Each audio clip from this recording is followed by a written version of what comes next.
রান্না করো। কি রান্না করলে?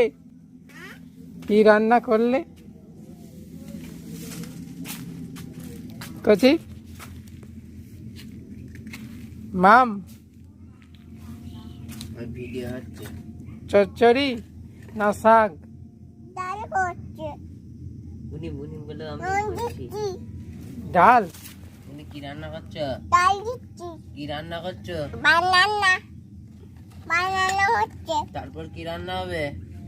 তারপর তরি রান্না হবে। কিসের ঝোল হবে? এই মাংস দই হবে। এই তো মাংস দই হচ্ছে। মাংস দই হচ্ছে। কে খাবে কে? আমি খাবো, বাবা খাবে, মা খাবে, তুমি খাবে, আমরা সবাই খাবো। আর কি তরকারি করে? হ্যাঁ মাংস।